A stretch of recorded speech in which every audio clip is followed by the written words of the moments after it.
Lambalolo mindakani pridamolo chitiliro.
Boa noite. Olá, turminha aí chegando, tudo bem? Olá, boa noite, bem-vindos, sejam todos bem-vindos. Projeto Cinepapo Digital, Conexão com o Cinema Baiano, na sua 5ª edição, temos mais 3 mais para frente, né, nas próximas quartas. Suzana a seguir para um comentáriozinho apontando as datas para a gente, tá bom? É um prazer ter vocês aqui. Bom, esse projeto acontece no sentido de valorizar a produção cinematográfica baiana, coisa que a gente já fazia no dia a dia, e agora fazemos de forma virtual, que é o que dá para fazer, né? Ainda bem que tem essa forma para a gente articular, né? Se comunicar. E realizar boas conversas e exibir gratuitamente os filmes, né? Disponibilizando para o público. Isso é muito legal. Muita gente está assistindo um filme. Esse projeto é uma realização do Circuito Sala de Arte. A gente conta a parceria com a Giro Planejamento, as meninas maravilhosas que são parceiras da gente há bastante tempo, em vários projetos, inclusive o Cinepapo, que a gente faz presencial. Eu parei ele na 3ª edição, mas quando a gente voltar à normalidade, a gente vai dar continuidade. Foi captado pelo Faz Cultura. Mário Jorge e Roberto, os dois estão na parte tecnológica conosco. O Roberto está com a parte de design gráfico, eu fiz direção de arte, e Mário Jorge está aí dando suporte tecnológico na plataforma, etc., orientando a gente. Muito obrigado a todos aí. Sem vocês, isso aqui não estaria rolando. E Suzana, minha sócia, que vai aparecer daqui a pouco aqui, que é uma delícia, que eu gosto muito, que está tocando aí o projeto comigo. O projeto tem apoio financeiro do Governo do Estado da Bahia, através da Lei da Secretaria de Cultura e da Fundação Cultural do Estado, via Lei Aldir Blanc. Tá bom? Hoje a gente tem um encontro com os nossos 2 convidados, Juca Badaró e Raizete Trindade. Portanto, bem-vindos. Juca Badaró é cineasta, autor do filme e também do diretor e roteirista. Ele é pesquisador, assinou alguns diversos filmes, 4 filmes com curtas que ele fez. Desde 2007, ele é um dos coordenadores do Cineclube Fruto do Mato, em Lençóis, Chapada Diamantina. Tenho vontade de voltar lá e encontrar vocês lá, você e Renata. Raizete Trindade é mestre em educação, trabalha com História da Educação Pública Secundarista aqui em Salvador, é especialista em estudos culturais, história e linguagens, e jornalista. Seja bem-vinda, Raizete, seja bem-vinda, Juca Badaró. Vou dar a palavra para a Juca. Mas, antes disso, eu quero dizer uma coisa a vocês. Quem estiver interessado em participar aqui da conversa, basta escrever no chat inscrição. Daí, Suzana vai estar coordenando isso e vai estar convidando as pessoas por ordem de chegada, né? Botando numeração 1, 2, 3, 4, 5. Quem não quiser ou também quiser escrever algum comentário, esses comentários serão lidos também por nós, tá bom? Eu vou convidar aqui Juca, eles vão fazer um bate-bola aqui entre os dois, né? Em seguida, eles vão abrir a conversa e a gente vai tocando esse papinho gostoso aqui sobre As Cores da Serpente, esse filme bárbaro, né? A gente discutiu no último encontro, inclusive Camille está aí, sobre o que é filme, né? Documentário. E eu acho que esse filme também é um filme, mais que um documentário, porque ele conta ali em tempo real as coisas, as relações, né? da função da arte para movimentar o fim que é pintar esse paredão, né? Enorme. Enfim, Juca, com você a palavra. Seja bem-vindo. Muito bom estar aqui. Seja bem-vindo. Obrigado, Marcelo. Vocês me ouvem bem, gente? Ok, né? Bom, eu queria primeiro agradecer a todo mundo que entrou aqui na sala, dar boa noite a todas e todos. Eu estou aqui no Acre, então aqui é boa tarde ainda, né? Mas vocês que estão na Bahia, já é boa noite. Eu queria agradecer primeiramente o convite aqui em participar, né, deste evento aqui do Cinepapo Digital Conexão Cinema Baiano, do Circuito de Sala de Arte. E eu acho que todo mundo que está nessa sala sabe da importância, né, da sala de arte na valorização do nosso cinema.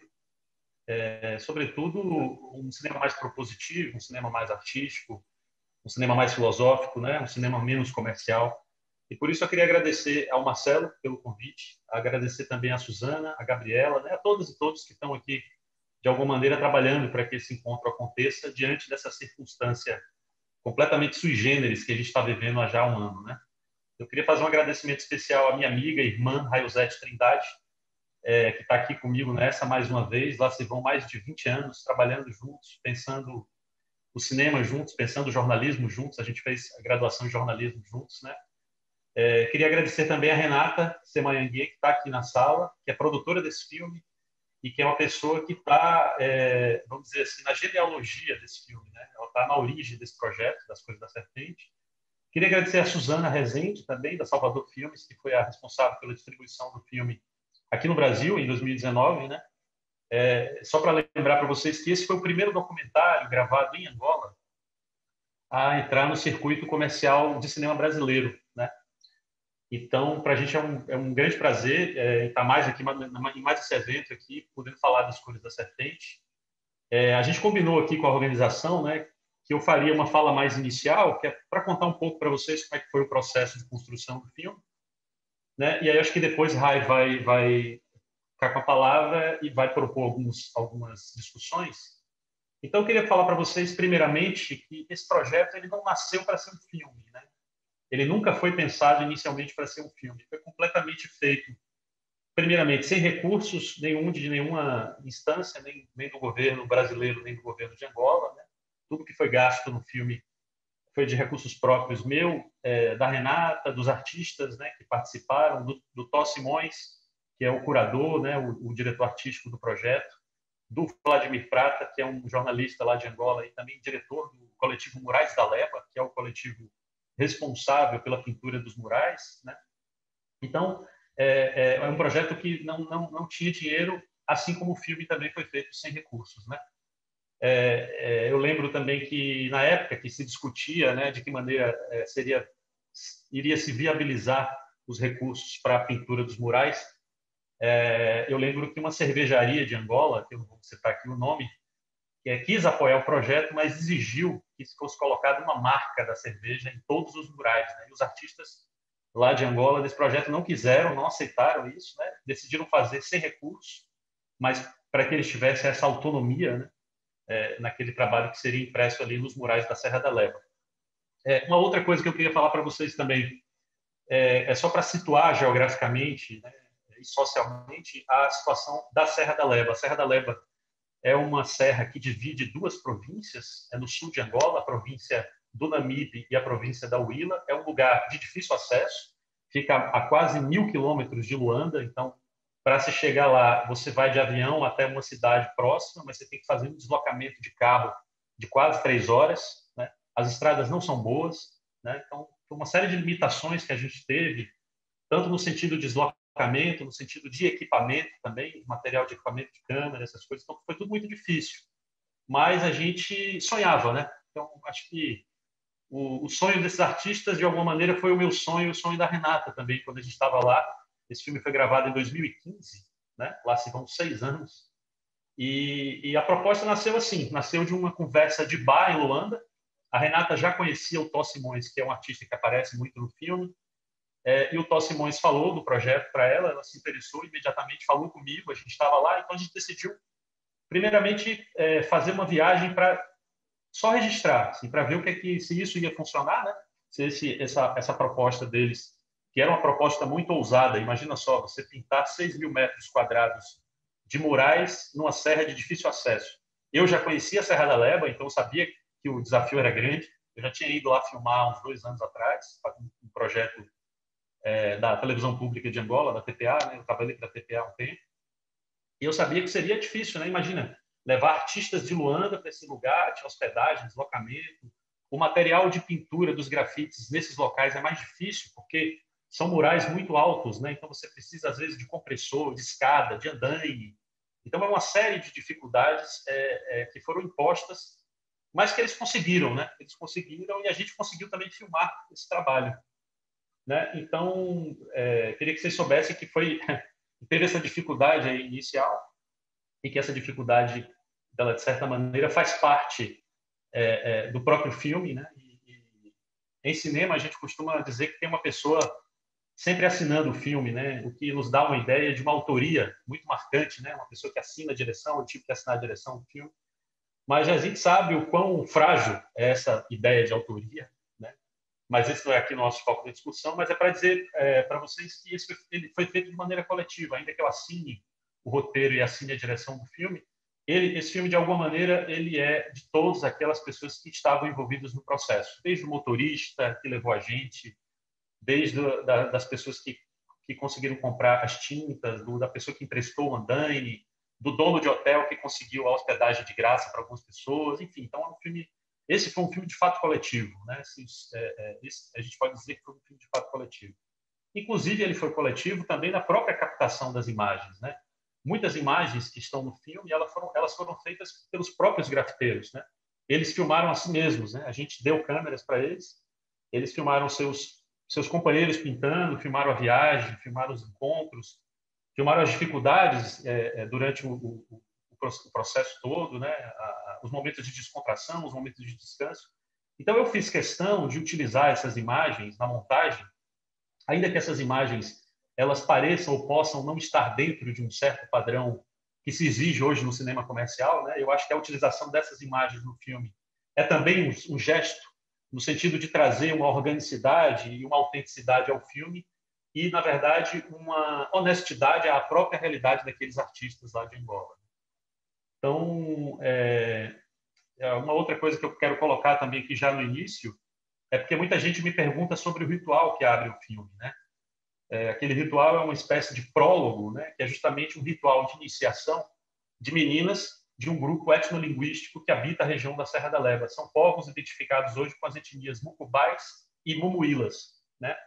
É a primeira vez que uma equipe, só para vocês saberem também, que foi a primeira vez que uma equipe registrou isso, uma equipe filmou um ritual dessa natureza. Eu já tinha filmado um ritual parecido desse tipo, mas que foi um ritual com os meninos, com os homens, e foi numa outra província, foi na província do Cunene, mas um ritual dessa natureza nunca tinha sido filmado ainda. Inclusive, essa foi uma questão central quando a gente estava trabalhando no processo de montagem do filme, a Renata sabe disso. Esse foi um questionamento da gente, a gente deveria mostrar esse ritual ou não? Porque esse ritual é um ritual muito próximo das liturgias de religiões de matriz africana, sobretudo de nação Angola, aqui lá na Bahia, onde vocês estão, né? Aí na Bahia. Eu ia falar aqui na Bahia, mas eu não estou na Bahia. Então, a primeira pessoa a assistir ao filme, além da equipe, é claro, foi a líder religiosa e educadora Macota Valdina Pinto. Ela assistiu ao filme e ela nos orientou no sentido de que a gente podia mostrar aquelas imagens, porque ela julgou que aquelas imagens não feriam a integridade da tradição religiosa. Então, com o aval de Macota Valdina, né, ninguém menos, ninguém mais do que Macota Valdina, a gente decidiu e abrir o filme com ritual, né? Então, a presença do ritual, na verdade, ela é precisamente uma indicação de que não se trata apenas de um filme sobre grafite, né? Mas de um filme sobre identidade, um filme sobre sonhos, né? Um filme sobre resgatar aquilo mesmo que nos constitui, né? A nossa memória, a nossa ancestralidade e sobre a possibilidade, inclusive, de uma construção de um futuro descolonizado, né? De um futuro pós-colonial. Então, tudo isso está impresso nas pinturas, nos grafites daqueles artistas. Se a gente analisar algumas imagens, vocês vão ver que a maior parte dos desenhos, das figuras, das representações artísticas, elas estão ligadas a figuras tradicionais, a representações de povos originários, a figuras da tradição de Angola, né, ou dos povos que habitam ali a Serra da Leva. A gente sabe que Angola teve o seu processo de descolonização tardio, né, apenas em 1975. Depois disso, o país mergulha numa guerra civil fratricida, uma guerra entre irmãos, durante quase 30 anos, né? E a gente sabe que a guerra é aquele processo histórico que ele destrói famílias, né? Ele destrói memórias, destrói identidades. Então, essa geração de artistas, desses jovens do pós-guerra, né, em Luanda, como é o caso de muitos daqueles artistas que estão ali no filme, era se reconhecer a partir de sua própria cultura. Era, a partir de agora, resgatar esse passado que o colonialismo tentou destruir e que a Guerra Civil terminou por dificultar que essa identidade fosse resgatada. Então, é isso. Essa seria mais ou menos a minha fala inicial. Me coloco aqui à disposição para os questionamentos, quem tiver pergunta, curiosidade. E aí, agora, eu passo a palavra para a Rai.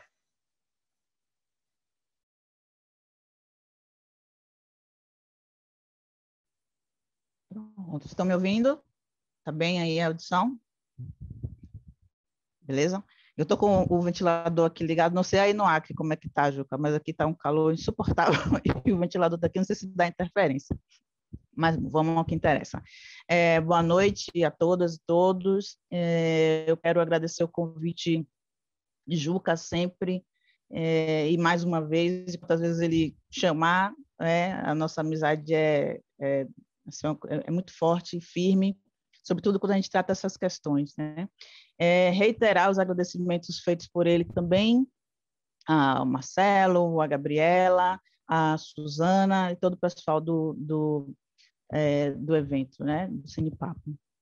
Bom, minha fala vai ser um pouco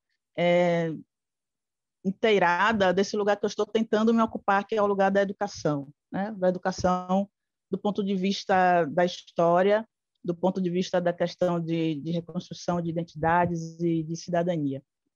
E partindo, então, desse princípio, eu, reassistindo o filme, né?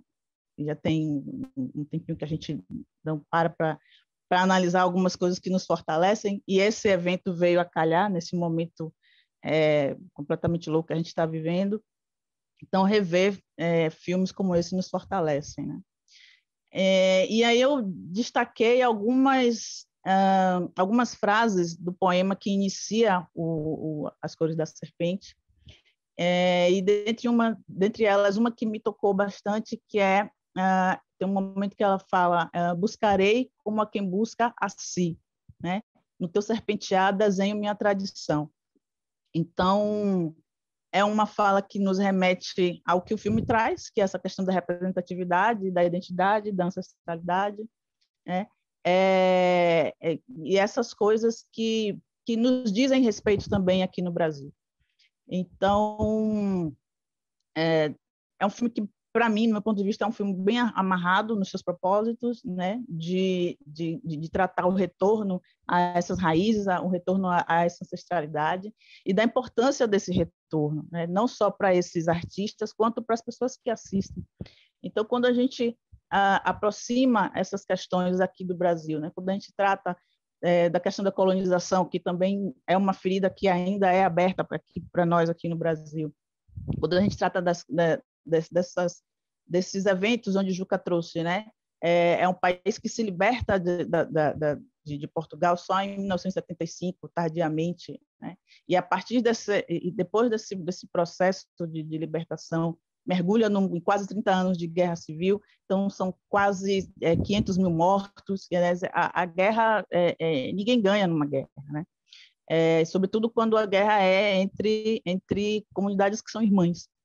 Então, uma coisa que acontece somente em 2002, se a gente pensar no ponto de vista histórico, no processo histórico, 2002 é ontem, né? Então, tudo isso nos diz respeito também. Então, esses anos de conflito, esses 30 anos de conflito, acabam gerando outro processo migratório, e essas pessoas se refugiam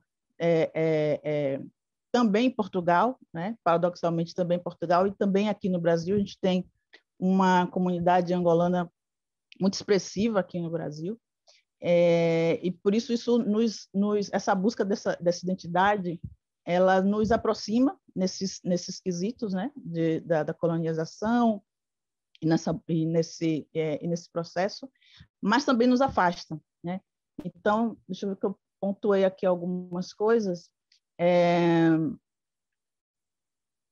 esses processos a partir desse processo de colonização, né, desses afastamentos, nossas estratégias, elas são, digamos, tragadas, são engolidas, né, por conta desse processo que para a gente não é tão, não digo fácil, né, mas a gente não tem um discernimento de se utilizar dessas estratégias, assim como foi visto no filme Nas Cores da Serpente. Então, essas estratégias nos afastam na ressignificação de nossas histórias, de nossa cultura, e da real contribuição, né, da construção desse país, né, do Brasil, forjado em quase 400 anos de escravização dos nossos corpos. Então, nossas estratégias esbarram, ou pior, elas são atropeladas, né, pelos vários negacionismos que nos atravessam cotidianamente.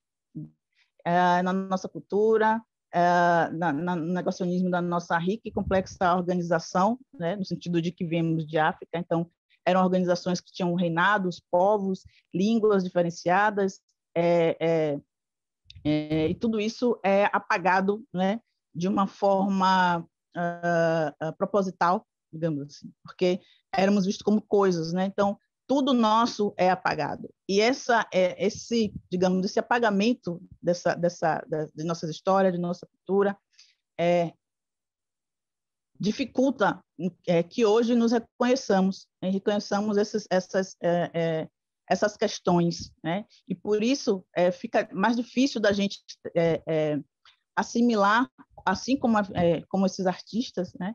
Como eles assimilaram e buscam essa questão dessa identidade. Então, para a gente é mais complicado, porque a gente não está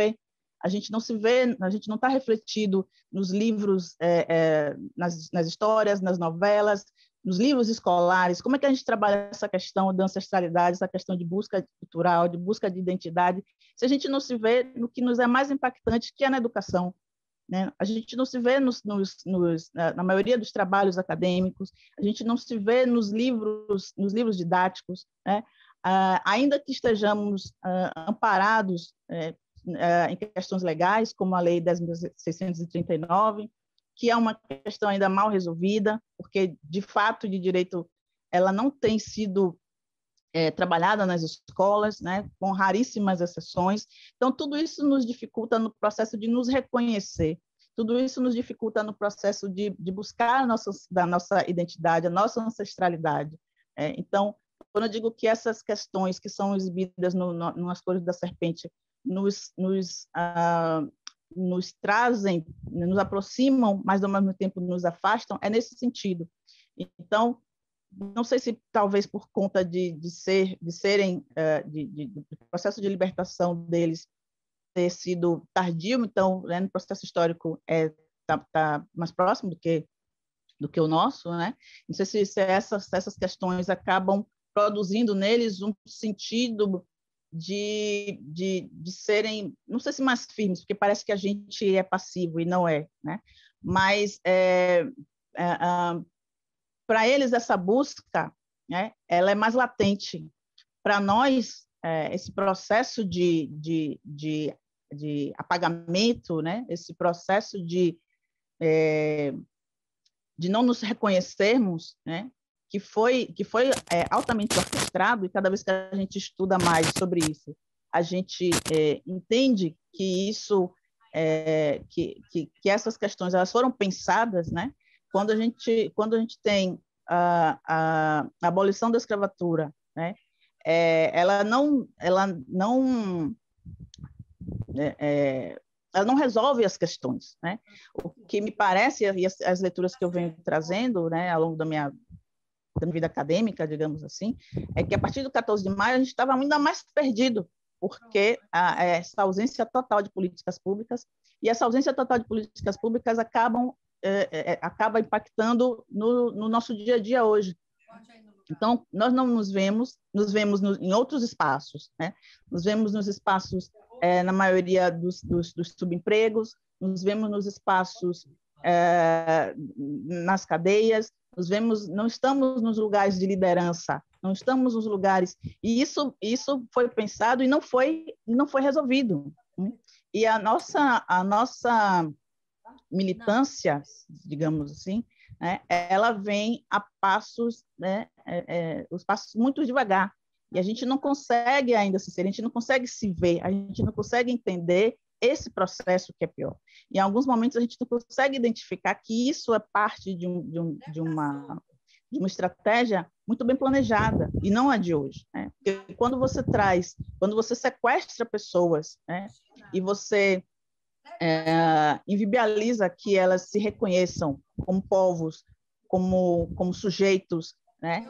Você trata essas pessoas como coisas, né? Como um bem material qualquer, e você nega que essas pessoas tenham acesso às suas histórias, à sua origem. Isso é um processo que a gente acaba se vendo hoje, mas algumas pessoas ainda não conseguem identificar. Isso torna mais difícil a gente ter trabalhos realizados como o que foi feito pelo coletivo Murais da Leba. Então, quando o Juca me falou do filme, quando me falou do roteiro e quando eu assisti o filme pela primeira vez, a minha reação tentando manter um distanciamento da amizade, né, que às vezes não é possível, quase nunca é possível, mas assim, é um filme que é muito bonito, é um filme que nos diz muito e é um filme que nos faz querer estar naquele lugar. É um filme que nos faz entender o processo perverso que foi a colonização e da pós-colonização, como ainda estamos devagar, porque a gente não se reconhece, né? A gente não se vê nesse lugar de que a gente precisa conhecer nossa história, precisa se reconectar a essa ancestralidade, né? A gente precisa se reencontrar, rever esses laços, né? E isso é uma coisa que me toca muito no As Cores da Serpente, e é uma coisa que a gente precisa entender aqui, trabalhar isso na educação, porque como a educação é essa base, né? Sobretudo na escola básica, e a gente precisa ver isso dentro desses processos educativos para que a gente transforme esses meninos e essas meninas em agentes multiplicadores e agentes da sua própria história, né? Agentes multiplicadores do seu próprio conhecimento, agente multiplicador da sua cultura, né? Rever a forma que nós fomos trazidos para cá e a forma como somos vistos na arte, sobretudo, né? nas telenovelas, nos filmes, né? E a gente precisa trabalhar isso, né? A gente precisa reconstruir, desconstruir e reconstruir. Eu acho que esse é um ponto que é muito caro no documentário, e é um ponto que nos é muito caro também, ainda, né? A gente precisa trabalhar muito isso, ainda, apesar das leis, apesar dos movimentos de discursos antirracistas, né? Apesar de termos agregado pessoas que lutem, que briguem com a nossa bandeira, pessoas que tenham algum tipo de empatia com a causa, né? Que sejam militantes também. Apesar de tudo isso, eu acho que a gente ainda está longe, né, de termos um trabalho com a importância e com o impacto social que foi feito e que foi representado em A Cores da Serpente. Me parece que essas estratégias, né, que vêm sendo trabalhadas, que vêm sendo sobretudo na academia, eu posso me colocar nesse lugar de fala, né? A gente tem tido movimentos pequenos de mudança, de impacto real, né? Mas essa dívida social ela é muito grande, e é preciso um trabalho de base, é preciso um trabalho de formiguinha, é preciso um trabalho que não seja só aquele trabalho pensado na escola formal, né? Enfim, é um esforço de muita gente, como o Juca colocou agora, é um esforço muito coletivo, né? Mas eu acho que existe um caminho, né? E um caminho é, por exemplo, entendermos e nos colocarmos nesse espaço social, nos vermos como agentes da nossa própria história, assim como o Thor conseguiu trabalhar isso com meninos e meninas e outros artistas do grafite.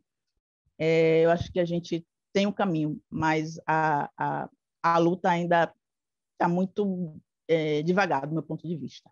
E é isso. Estou aqui para as contribuições, para qualquer outro esclarecimento e aguardando os questionamentos aí, se houver. Como a gente não tem aqui uma pessoa ainda inscrita, então eu vou começar. Juca, eu gosto muito da forma como você começa o filme colocando aquele ritual, que eu acho que eles nos coloca dentro do filme, assim, exatamente do que você quer passar depois, né?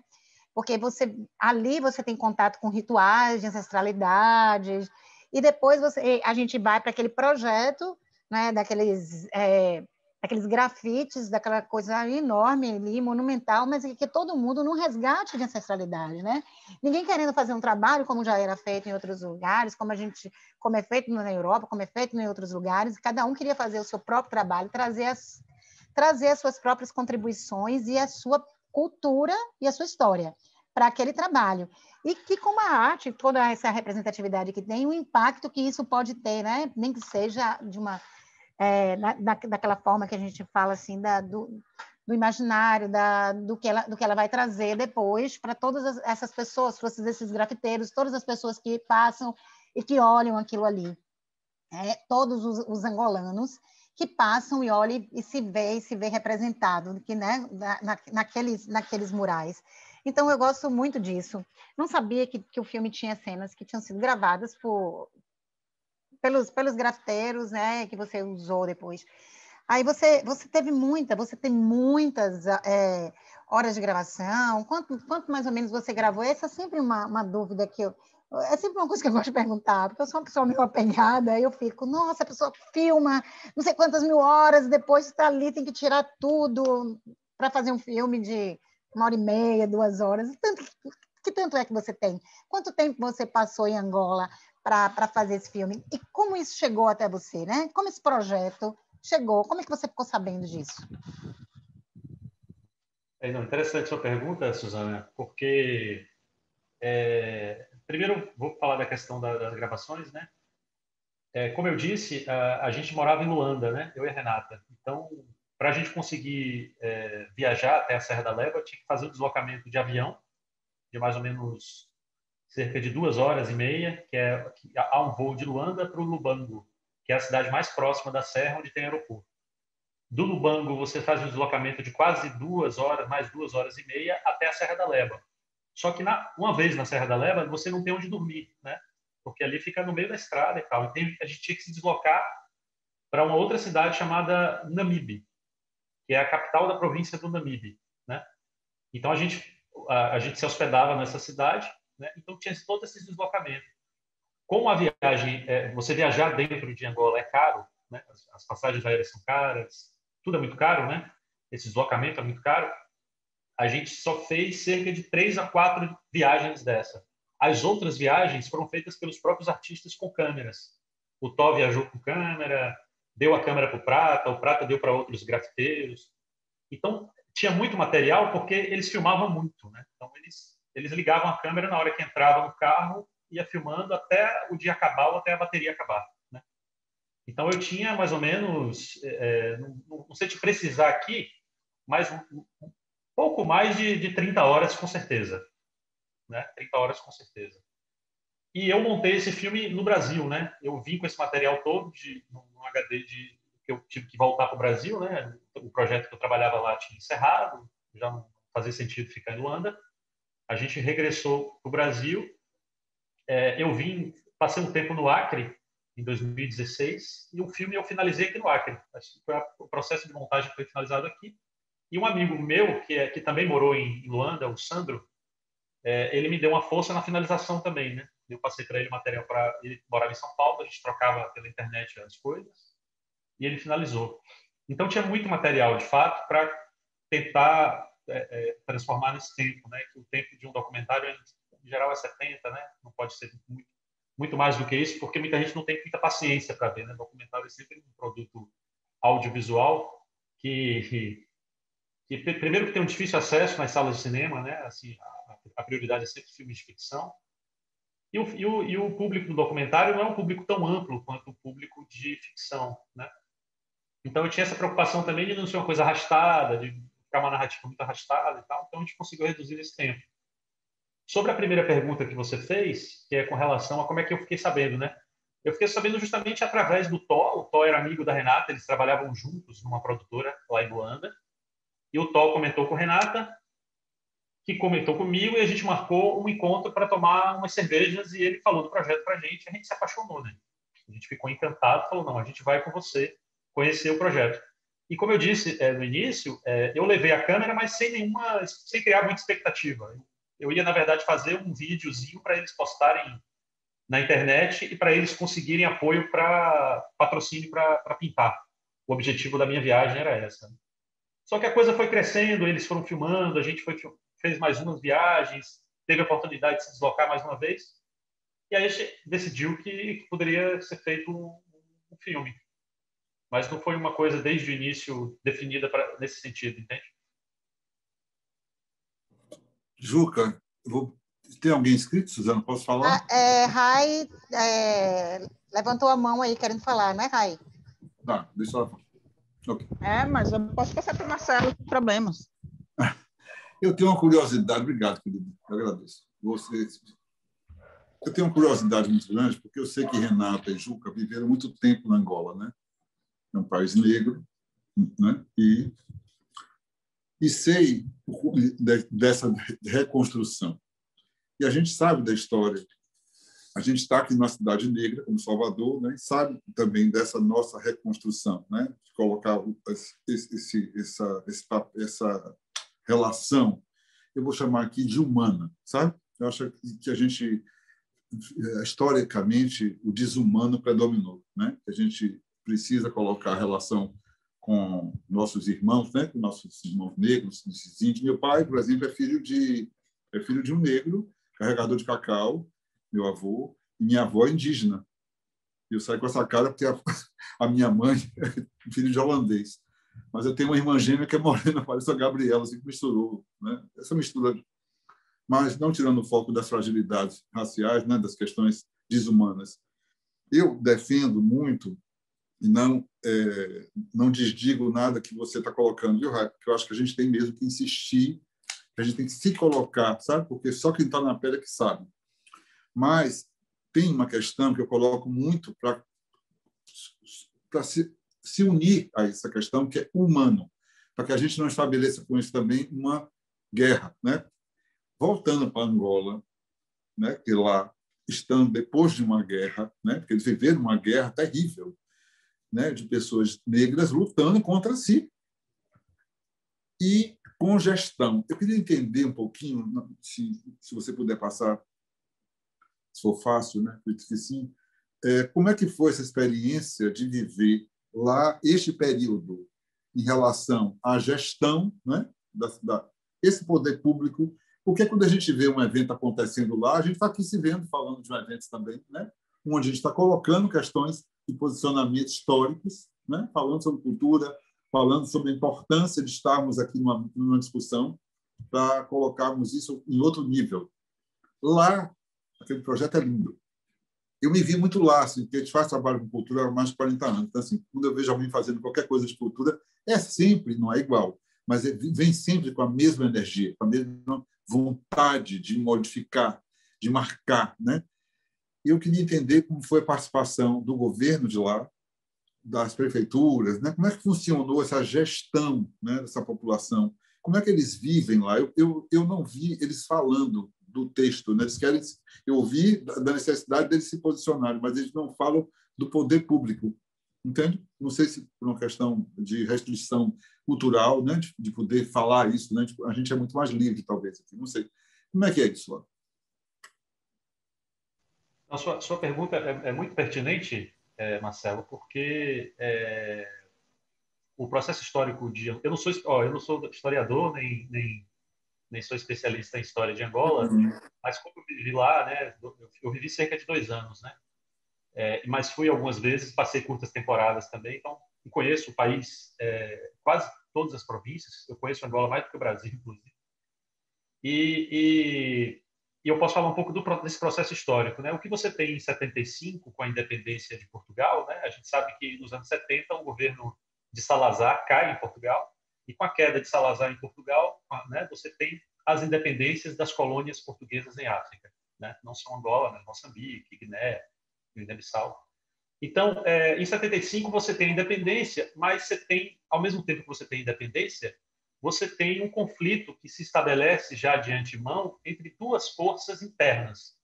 O Movimento Popular para a Libertação de Angola, o chamado MPLA, que era liderado pelo poeta Antônio Agostinho Neto, e você tem, que era um partido ligado ao marxismo, né? Ou seja, ligado aos regimes russos e a Cuba também. E você tem, por outro lado, a UNITA, que era justamente o do Jonas Savimbi, que fazia oposição ao MPLA, né? Então você tem esse conflito que se dá entre essas duas forças internas políticas, que culmina numa guerra civil de 28 anos. Mas aí o Savimbi é assassinado, né? Ele é morto, numa emboscada, e o MPLA vence a guerra, e em 2002 você tem a assinatura do Tratado de Paz, né? 2002, como o Rai falou, no processo histórico é ontem, né? É muito recente. Eu chego lá em 2006, portanto, 4 anos depois do Tratado de Paz. Eu chego lá em 2006 e vejo um país destruído, né? Você vê um país que não tem escolas, um país que não tem estradas, é um país que não tem hospitais, é um país que não tem indústria, né? Então, em Luanda até você tinha uma estrutura física, uma infraestrutura melhor, porque Luanda ela não chegou a entrar de fato na guerra. Havia um respeito, uma espécie de acordo de que Luanda não poderia ser bombardeada, né? Não poderia ser invadida. Mas você tem no resto de todo o país destruído, né? Então você tem o governo que assume o poder, que é o MPLA, né?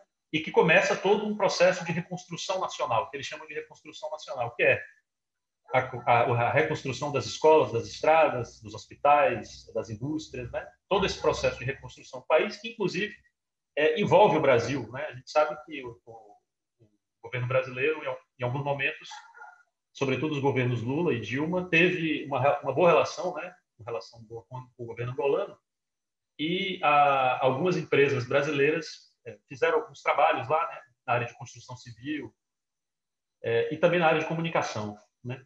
Então, você tem, na verdade, um país completamente em frangalhos, né, quando eu chego lá. E aí, o esforço todo é no sentido de fazer aquilo que é o mínimo para que um país consiga gerir sua própria soberania, né? Então, nesse sentido, a gente pode falar que é muito recente. Angola era esse país com uma infraestrutura completamente deficitária, né? Então, viver lá é muito difícil, né? Sobretudo para os angolanos que não são ligados ao governo, né? Para os angolanos pobres, para as classes mais pobres. Então, é um país que vive uma ditadura, a gente pode chamar assim, porque o mesmo partido está há muito tempo no poder. Teve uma troca de presidente recentemente, mas a troca foi uma indicação de um presidente do mesmo partido, então não tem uma troca no processo democrático, como a gente costuma ver aqui no Brasil, né? E você tem um governo que é ditatorial, então a comunicação, durante muito tempo sofreu censura, né? Hoje as coisas estão começando a abrir mais, né? Você tem alguns órgãos de imprensa, tal. Já há um processo de abertura, mas ainda assim é um país difícil de viver, porque você não tem, como a gente tem aqui no Brasil, uma divisão de classes menos marcada, né? A gente aqui no Brasil tem os ricos, mas tem uma classe média mais alta, depois uma classe média, uma classe mais baixa. Lá ou você tem muito dinheiro ou você vive na miséria, né? Durante muito tempo essa foi a realidade. Isso está mudando muito, né?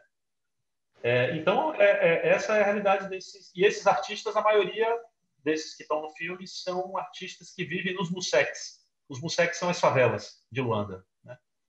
São meninos pobres da periferia que não têm acesso à educação, não têm acesso ao esporte, não têm acesso à cultura. Então, na verdade...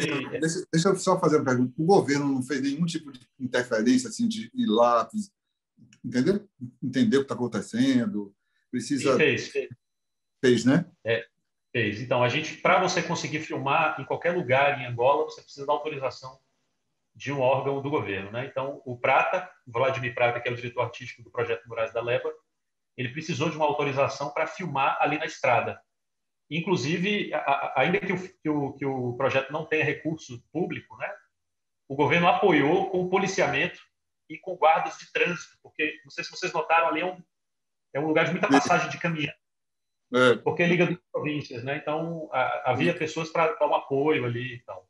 Então, ele teve que ter autorização para filmar, e a gente filmava, na maioria das vezes, com a presença de forças de segurança policiais, né?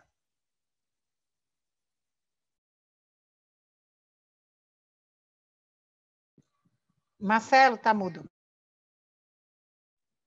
Ok, desculpa. Eu tinha visto, está ouvindo agora, né? Fechou sem querer aqui.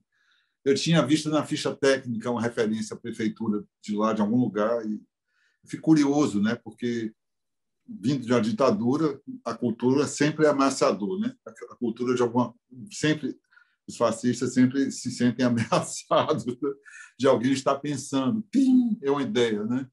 E pintar, né, tantos metros, né, de uma área imensa é uma ousadia. E aí a relevância e o símbolo, né, deles quererem fazer daquela forma, eu entendo completamente, porque é um ato, né, é um ato de resistência mesmo, né? Eu fico torcendo para que eles consigam, como tá, eu acho que a gente vive um momento difícil social, que a gente está vivendo muito parecido aqui. Assim, o empobrecimento, a África é muito mais antiga que todo mundo, né? Então, assim, esse empobrecimento, né, da China, né, de todo mundo virar funcionário de dentro, né, de horas, de 25 horas de trabalho, é padrão. Como é que a gente... Não é uma pergunta, só estou falando que você viveu num país, né, em frangalhos, né? Nós estamos no nosso país também. Não é fácil viver nesse país que a gente vive aqui, né? Com todas as diferenças, né? Com acesso à energia, boa parte da população tem, né? Esgoto, ainda boa parte da população não tem, e saúde, etc. Eu fico pensando em fazer alguma coisa nesse sentido, de levar a humanidade, né? Claro que a arte já leva. Então, quando eu escolhi trabalhar com arte, me vem essa vontade, esse benfeitoria, né? Para mim, ao entorno, né? Uma ação daquela repercute, né? Cada carro que passa, cada ônibus, né? A existência de um teatro, de um cinema, de um cineasta, de um professor, né? Como Raizete, né, fazendo pesquisa e informando, né, as pessoas. Parabéns, gostei muito também. Assim, revi hoje, assim, eu tinha visto que vocês fizeram o lançamento lá no museu, né, foi uma noite linda ali. Ele estava, né, aquele produtor, qual é o nome dele? O Tal Simões. Ele estava, me lembro, eu tirei foto com ele, no hall. Morrendo de saudade de você, de Renata. Renata, cadê você? Renata aparece, Renata. Cadê Renata? Renata tá... Ela vai aparecer, ó, já está aí. Você está com algum projeto, Juca? Ah, a Raizete queria falar. Cadê, Raizete? A sua fala é sua agora. Você que tinha uma colocação. Espera que você já retoma. Eu queria saber, Juca, assim, você colocou que você não pensou no filme, né? Mas depois, já organizado o roteiro, já se estruturando, né, na produção, eu queria saber de você em que momento você entende a importância daquele ritual, né, na abertura do filme, na abertura do trabalho, né? Em que momento você entende que, com os trabalhos todos partiam dessa linha de pensamento, né, de você voltar às suas origens, de você se reconectar né, com sua ancestralidade? Em que momento você achou, bom, eu acho que eu tenho aqui as cenas que vão dialogar perfeitamente com o que eu estou pensando para esse documentário? Você pensou nisso ou foi fazendo e quando viu já estava mais ou menos esquematizado? Beleza. Não, então, é engraçado, né? Porque se a gente pensar, eu ficava pensando, né? Os angolanos, quando estavam com a gente indo pintar, fazer as viagens até os murais, eles falavam muito da serpente, né? Porque se você vê de longe a serra, ela parece uma serpente na rocha. E aí a gente ficava brincando aí, Renata, né? Renata é iniciada no candomblé de Angola e tal. Eu não sou iniciado, mas já frequentei muito terreiro e conheço um pouco de algumas liturgias e tal. E aí a gente ficava brincando, né? Porque a serpente é o chumaré, né? E nação Angola é Angorô, né? Que é esse orixá que faz a mediação entre o céu e a terra, né? E o arco-íris é uma das representações desse orixá, dessa energia, né? E os angolanos chamavam de serpente. E a gente sabe que a serpente é o símbolo da renovação, né? Mas que é uma renovação também que está sempre pensando que a gente precisa renovar, mas olhar para as nossas origens, né? Para aquilo que nos constitui. E a gente ficava pensando nisso e quando Renata a gente assistiu o ritual todo, porque a gente na hora que a gente estava gravando foi um transe coletivo, né? Eu não conseguia pensar em nada, eu só estava filmando ali, não conseguia, eu só vi mesmo o ritual depois que eu fui ver o que eu tinha gravado. E aí quando eu assisti com o Renato o material bruto todo do ritual, o Renato falou, ó, tem muita coisa aí que são coisas que a gente são internas, né? São liturgias aí que são delicadas, né? São coisas de rituais de iniciação muito próximos aos rituais aqui da Bahia, né? Aí da Bahia. E aí a gente pensou sobre isso, né? Mas ao mesmo tempo eu me lembrava que os artistas a todo momento só queriam representar essa cultura. Assim, era difícil você ver uma pintura que remetesse a, por exemplo, a cultura norte-americana, algum personagem da cultura europeia, ocidental, né? Os personagens, as representações, na maioria das vezes, né? Não são todos, mas a maior parte, são representações de figuras da tradição, né? De pastores do sul de Angola, de mucubais, de mumuílas, de autoridades tradicionais, de sobas, né? De mulheres, de rezadeiras. Então a gente ficou com isso na cabeça. E aí quando a Makota autorizou, né? E a gente também, eu já tinha pensado que eu deveria começar o filme com isso, né? Muito, muito por causa disso, dessa ligação com a religiosidade e com a espiritualidade, sobretudo. E aí quando Makota Valdina disse que não havia problema e tal, a gente achou que a melhor maneira de começar o filme seria com o ritual, porque já nos daria de início um indicativo de que não era um filme só sobre grafite, né? De que era um filme que queria trazer um pouco de algumas discussões além do grafite, né?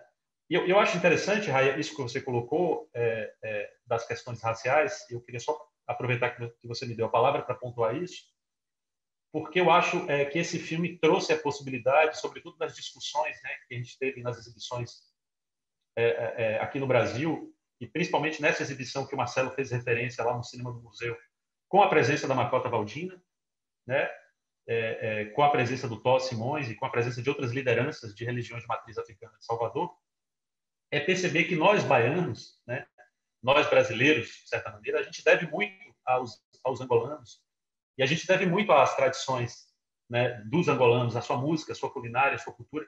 E eu acredito que o filme, quando ele foi exibido e quando ele foi apresentado no Brasil, em Salvador, Rio, São Paulo, ele foi capaz disso, né? Ele foi capaz de caminhar nesse sentido, de mostrar que nós brasileiros também carregamos aquilo que, em vias de regra, ao longo da história, a gente quis negar, né?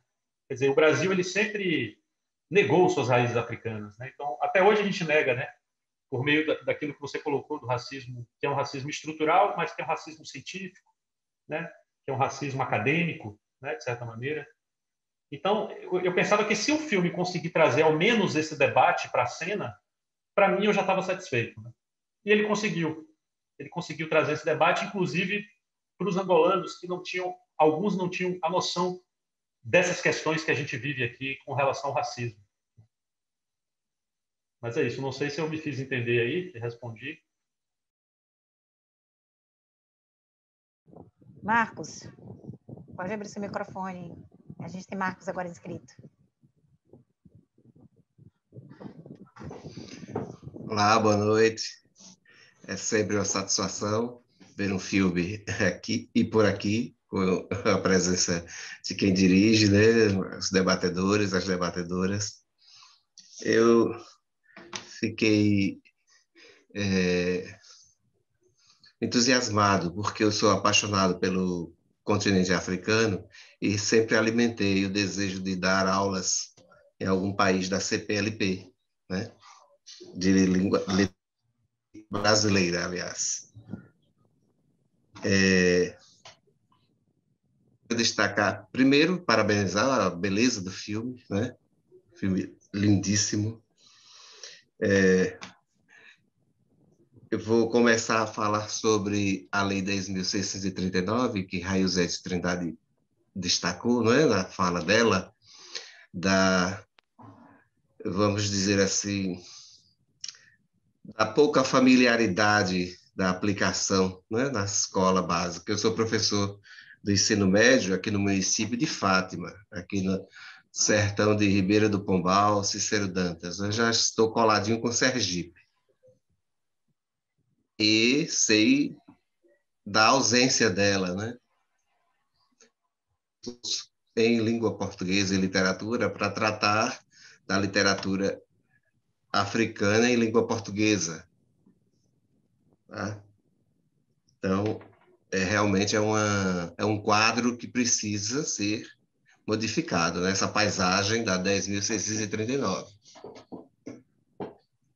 O filme em si, a abertura com o ritual que já foi destacado, né? E eu destaco também aquela viagem inicial. Ali é o pôr do sol ou é o nascer do sol? Está mais para o pôr do sol, né? Lindo aquilo ali. Belíssimo. É o pôr do sol, né? Mas agora pergunto a você, Juca. Por que o modus operandi desse documentário não ter entrevista, nem ter narrador, né?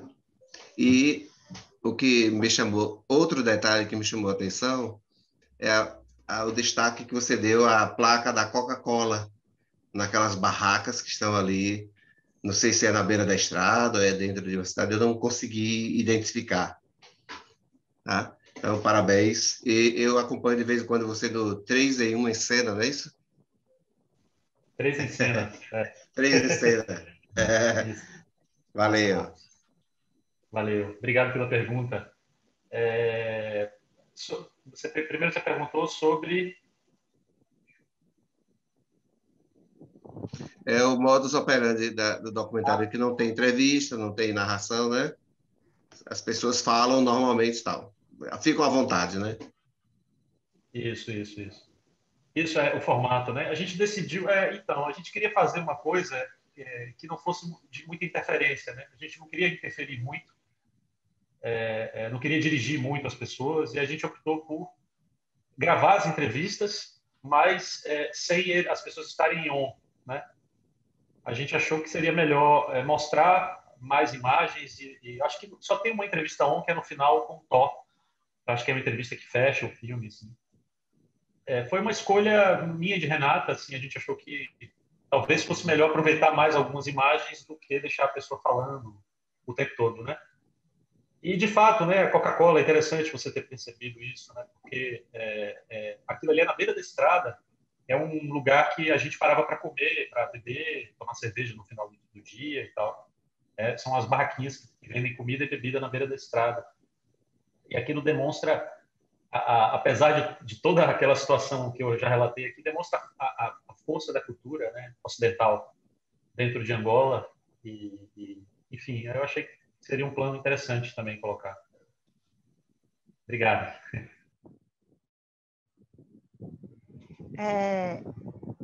Eu também percebi, Juca, essa coisa da Coca-Cola. Eu pensei, nossa, como a Coca-Cola é potente nessa coisa da distribuição, né?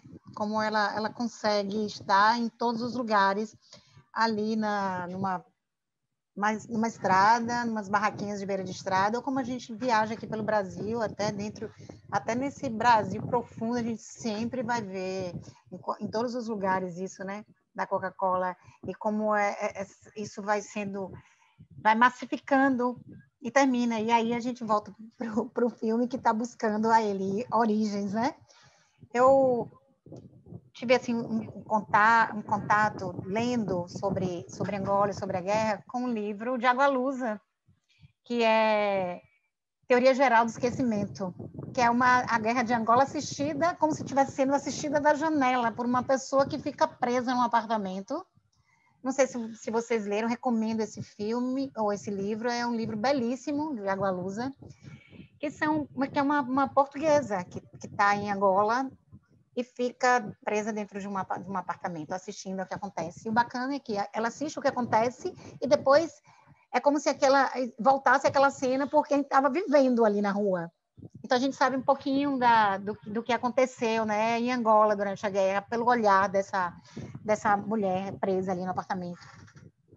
E aí também, e agora, estou lendo um livro que também fala das questões raciais e muito sobre as questões da escravidão e tudo, que é Um Defeito de Cor, que é uma super saga, né? Um super livro. E é um livro que eu comecei a ler, mas ficou sofrido, sabe? E aí parei um pouco, depois consegui voltar, porque já é uma época agora sofrido, e aí consegui voltar. Porque eu tenho muito me voltado para essas questões, porque eu acho que durante toda a minha vida eu fui não racista, mas durante muito tempo eu não fui antirracista.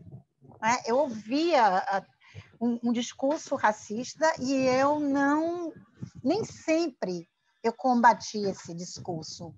Então, de algum tempo para cá, eu fui percebendo que eu tenho a obrigação de combater esse discurso, porque eu sou uma branca sentada nos meus privilégios, sabe? Por mais que eu não tenha sido racista durante toda a minha vida, em alguma forma esse racismo estrutural me contaminou, e aí eu venho dia a dia, eu acho que é uma coisa que é um trabalho de todos, que todos devem fazer, tentando, como eu digo, né? É todos os dias como se a gente estivesse instalando um sistema operacional novo e atualizando esse sistema operacional, porque a gente tem que ir limpando da gente esse racismo, esse machismo, porque é natural que a gente tenha, porque a gente aprendeu assim. Então, é esse estrutural que é o mais difícil. Eu observo que tem muito, e a Rosete fala que nós temos uma dívida, temos mesmo, e ainda temos muito racismo, um racismo estrutural.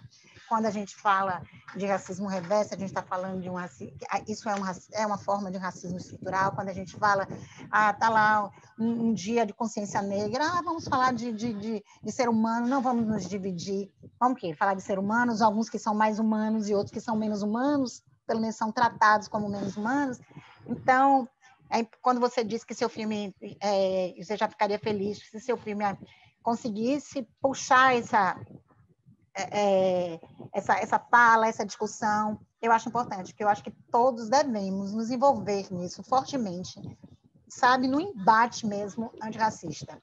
Porque eu estou aqui, eu sou branca, convivo com diversos outros, sabe, brancos, em família, em tudo, vejo quanto de discurso racista ainda tem, e que é meu dever combater, e nunca mais me calar diante de falas racistas, e procurar em mim também todos os resquícios de racismo, sabe, que eu fui aprendendo durante toda a minha vida, e limpar, não é? Porque acho que é a nossa obrigação, e se o seu filme serviu para isso, eu acho que a gente já teve aí um grande caminhar. Só falar sobre o assunto, né? Como a gente costuma dizer na Sala Gesto, né? Vamos falar sobre isso. E falar sobre isso é importante demais para que a gente possa combater. Aí, se quiserem falar alguma coisa sobre Raiozete. Acho que o Marcelo quer falar, né, Marcelo? Eu acho que tem uma pergunta de alguém, não, Suzana? Renata escreveu uma pergunta, não. Eu vi passando aqui. Renata, tem uma pergunta. Pode ter sido impressão. Uma pergunta para a Raiozete. Exato. Como o audiovisual pode contribuir na educação pública, na formação das subjetividades, principalmente neste momento de pandemia? Uma pergunta de Renata. Boa. Obrigada, Renata. E vou aproveitar também para tentar juntar com a fala de Suzana. Vocês estão me ouvindo direitinho? Puxa, estou com... beleza. Bom, eu acho que essas falas, elas, como a de Suzana, elas engrossam o caldo, né? Porque é isso, a gente tem... Cada vez que a gente começa a falar, cada vez que a gente começa a reclamar, cada vez que a gente começa a refletir, por exemplo, eu lembro, não sei se Juca lembra disso, a nossa turma de jornalismo era uma turma de uma faculdade particular, no curso noturno, e que nós tínhamos, em média, 40 pessoas, e tínhamos 5 negros na sala. Isso é 1980, 70, não, isso é 2000, agosto do ano 2000. Então, essa foi a primeira coisa que me impactou quando eu entrei no curso de jornalismo, né? Bom, você, em grosso modo, as pessoas que estudam à noite, elas trabalham o dia todo. Não era a maioria dos nossos colegas, né? Mas, alguns moravam por ali mesmo, o curso era em Lauro de Freitas, né? Então moravam nos condomínios, que tinham ali nos loteamentos, enfim. Mas tínhamos ainda algumas pessoas, inclusive essa aqui vos fala, que trabalhavam o dia todo para estudar à noite, porque assim acreditava não somente na questão da educação, mas porque precisava me qualificar, né? Então isso é uma questão importante. Essa é uma questão importante para a gente. A gente precisa sempre estar se qualificando. Pode parecer que o que eu esteja falando aqui é chover no molhado, é uma coisa que, mas todo mundo sabe. Não, nem todo mundo sabe. E é uma coisa que o Marcelo trouxe também, né? Acho que quem está na pele é que sabe o que está passando. Então, assim, o que os artistas, né, do grafite quiseram retratar, o esforço que eles fizeram, né, sem recurso, mas queriam estar ali, mostrar a arte deles, mostrar que a África como todo é uma outra coisa, não é só miséria, não é só guerra, não é só doença, não é, você tem capitais riquíssimas, e além desse processo histórico e científico, né, de tudo ter começado em África. Então, a gente precisa desconstruir isso, né, e a partir desses elementos. Então, quando eu me deparo numa sala de aulas, né, do curso noturno, em que só são 5 negros numa sala de aula, opa, alguma coisa está errada aí. Aí você começa a se colocar como militante, né? Porque, na verdade, muito raramente, mas a vida nos impõe isso. Você precisa se impor, você precisa se colocar, você precisa... e isso é o tempo todo, isso não é uma coisinha aqui, uma coisinha... Não, isso é o tempo todo, isso é o tempo todo na nossa vida, isso é o tempo todo no nosso cotidiano. A gente precisa sempre estar... Se alguém faz um trabalho de um jeito, você precisa fazer 3 vezes melhor do que aquilo. Isso é real, né? Isso eu sei. Isso é o meu lugar de fala. E isso ninguém pode dizer por mim, porque é o que eu faço. É o que minhas irmãs passam, é o que os meus amigos passam. E você pode recortar isso, né? Do ponto de vista de gênero. Então, não sou só uma pessoa negra, eu sou uma mulher negra, eu sou uma mulher negra nordestina. Eu sou uma mulher negra nordestina que cria um filho sozinha. Então, todos esses atravessamentos nos dizem muita coisa. Então, não tem como você não ser militante nesse universo, né? Não tem como você não defender uma causa, ou 2 ou 3. Então, quando a gente consegue agregar pessoas que entendam, que tenham empatia a esse processo, pois foi massa, né? Então, é o que a Suzana falou, não é só não ser racista, mas é também, e principalmente, e sobretudo nos dias de hoje, ser antirracista. A gente precisa discutir isso dentro de casa, no restaurante, quando der, né? Com os amigos, no barzinho, porque a gente não questiona que a maioria das pessoas que trabalham em bares, elas são negras. Quem é o dono do bar normalmente não é negro. Então, isso vai passando batido no dia a dia, né? E é preciso que essas pessoas, que esses discursos sejam revistos, é preciso que a gente consiga fazer essas reflexões. Então, aí já adentrando na pergunta de Renata, obrigada, Renata, eu acho que o audiovisual pode contribuir muito na questão da educação, quando a gente traz um filme como esse e discute. Mas a gente não vai discutir esse filme somente no 20 de novembro, porque a gente vive mais 364 dias. Então, a gente precisa ir trabalhando isso todos os dias, nas escolas, dentro de casa, né? A gente precisa trabalhar isso com os nossos pares, a gente precisa trabalhar isso o tempo todo, para que chegue no 20 de novembro, a gente entenda a importância do 20 de novembro. Por que isso muda? Por que a gente, num determinado momento do calendário, né, ou da história, a gente conseguiu dar mais importância ao 20 de novembro que o 13 de maio? Porque a gente entende toda a rede que foi feita, né, toda a trama que foi feita para o 13 de maio. Não foi uma benesse da princesa. Né? Existiam já pressões econômicas, pressões dos outros países para que o Brasil fizesse a abolição.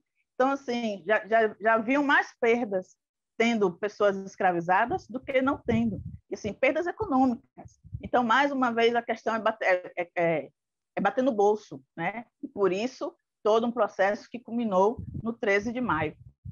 Mas, assim, foi um 13 de maio e o 14 de maio estava todo mundo na rua, né? Sem perspectiva de trabalho, sem perspectiva de moradia. Então, o que obrigou essas pessoas escravizadas a retornarem às casas de seus senhores, só que dessa vez sem garantia nenhuma. Então, essas histórias não são contadas. Né? Nos livros didáticos, por exemplo, essas histórias não são colocadas. O negro está colocado como um jogador de capoeira, né? Como um jogador de futebol, como uma cozinheira, né? Mas e cadê as pessoas? E cadê os nossos heróis negros? Né? E cadê nossas heroínas negras? Elas não estão nas escolas, mas elas estão, por exemplo, nos trabalhos que são realizados nos movimentos sociais, nos movimentos culturais de bairros, nos movimentos que estão fora desse espaço escolar. E isso que nos salva em algum momento. Né? Então, o cinema, particularmente falando, porque a gente está tratando do documentário, e voltando à questão de Renata também, nos ajuda nesse quesito. Né? Então, assim, porque a arte, ela nos impacta. A arte nos agrega esse valor. Né? E a questão visual é muito mais forte. Então, quando a gente traz um filme desse, né, quando a gente traz as cores da serpente com suas cores explosivas, que são as nossas cores, que são as cores dos nossos povos, né, com suas vestes, com o tom da sua pele, né, a gente tem as pessoas com a pele mais retinta. Então, isso nos impacta de uma forma que a gente possa fazer com que os meninos queiram perguntar, queiram questionar, né? Por que assim, outro dia eu estava conversando aqui com meu filho, e meu filho tem 5 anos, né? E ele estava falando de alguma coisa do tom da pele dele. Eu disse, não, mãe, isso aqui pegou um lápis bege, um lápis cor de rosa, que era era o lápis cor de pele. Eu disse, não, filho, isso não é um lápis cor da sua pele. Encosta esse lápis na sua pele e veja se isso é a cor da sua pele. E fui fazendo ele pegar os lápis que chegavam mais próximo do tom de pele dele, que não é a pele retinta como a minha, né? Mas fiz ele entender que aquele ensinamento que ele teve na escola não é um ensinamento real. Então, esses exercícios que a gente precisa ir fazendo. E aí, quando a gente traz um filme como esse e vai discutir, por exemplo, nas escolas, vai discutir com os meninos a questão da beleza da sua pele, da beleza da sua cultura, né? De desfazer essa coisa negativa que é a cultura, que é a religiosidade, né? As religiões de matriz africana. Por que elas são demonizadas? Né? Por que elas não são explicadas ao invés de serem demonizadas? Então, espaços, por exemplo, como o Museu de Arte, o Museu Afro, que a gente tem aqui, que é um braço da UFBA, né? E onde eu fui estagiária há algum tempo. E era impactante como quando os meninos, sobretudo de escolas públicas, chegam no museu e alguns entravam se benzendo, e aí você tinha que desconstruir isso e entender por que ele entrou se benzendo. e fazer ele entender que aquilo é parte da cultura dele, que aquilo é parte da história dele, e não tem nada a ver com religião, né? Não inicialmente. Né? Que o fato dele entrar no Museu Afro, conhecer as peças, conhecer as vestes, conhecer sobre a história dos orixás, aquilo não fazia com que ele fosse iniciado no candomblé. Aquilo fazia com que ele conhecesse a sua história, a sua cultura, e combatesse quando alguém dissesse o contrário, que aquilo era feio, que aquilo era obra do demônio. Enfim, então, esse trabalho de formiguinha, e que a arte nos empresta com toda a sua força, para a gente desmitificar, né, essas questões e desconstruir essas questões e reconstruir outras, e fazer com que esses meninos sejam agentes de suas histórias, agentes de suas culturas, que se reconectem com sua ancestralidade, que é o que a gente acaba voltando também para a questão central do As Cores da Serpente. Nilzete, adorei sua fala. Você sabe que Cinema Educação tem sido também um trabalho que a gente fez muito lá na Sala de Arte, né, presencialmente. Em 2019, eu fiz com o Unijorge, eu e Suzana, um projeto chamado Cine Diálogos, e eu misturei até, tive o cuidado de misturar a escola pública com escola particular. Tem algumas... são coisas que são boas de fazer, sabe? Que você ajuda a educar, sabe? Você fala assim, é melhor não sei o quê. Não, é bom misturar, é bom provocar. Eu sou um provocador, viu? Adoro ver o pau comer, eu não estou brincando. Estou dizendo assim, para questionar, então bora questionar. E eu, inicialmente, vou contar esse exemplo específico, no Colégio Unijorge, eu fui achando, como era um projeto que eu estava fazendo com a Unijorge, que seria uma coisa mais assim, psicanalítica, não sei o que, não sei o que. Não, as meninas que trabalham com as escolas disseram, Marcelo, aí eu disse, eu queria fazer um projeto que falasse de raça, de tal, de mulher, da posição, trabalho escravo. Suzana deu ideias ótimas, a gente juntou, fazendo curadoria linda de filmes maravilhosos. E resultado, foi um projeto emocionante, sabe? Os meninos fazem discussão. Eu vou botar seu nome aqui já para você participar do próximo. Quero você lá com a gente, né, Suzana? Porque, com certeza, a gente vai dar continuidade. E morrendo de saudade, né? A gente fala todo dia aqui, quando está fazendo bate-papo, dizendo da saudade que é presencial. Pensar, talvez, de que forma, quando as escolas voltarem, fazer esse projeto também digital para os alunos. A questão é o limite de que nem todo mundo tem acesso, né? Já é outra discussão, né? Acesso à tecnologia, né? Que é polêmico e que é necessário discutir, né? As pessoas de baixa renda ou não têm acesso, principalmente os negros, né? Acesso à tecnologia. A escola, por obrigação, devia ter. Fica aí só esse aviso que você está marcada a fazer parte de outras conversas. Gostei muito de você. Obrigado, Juca, por ter trazido ela. A gente ficou feliz. Que massa, que bom que vocês foi muito bom, um encontro ótimo, porque eu perguntei a você, né? Disse, Juca, você quer indicar alguém? Né? Porque a gente... É muito interessante fazer essa conversa sempre de forma redonda, né?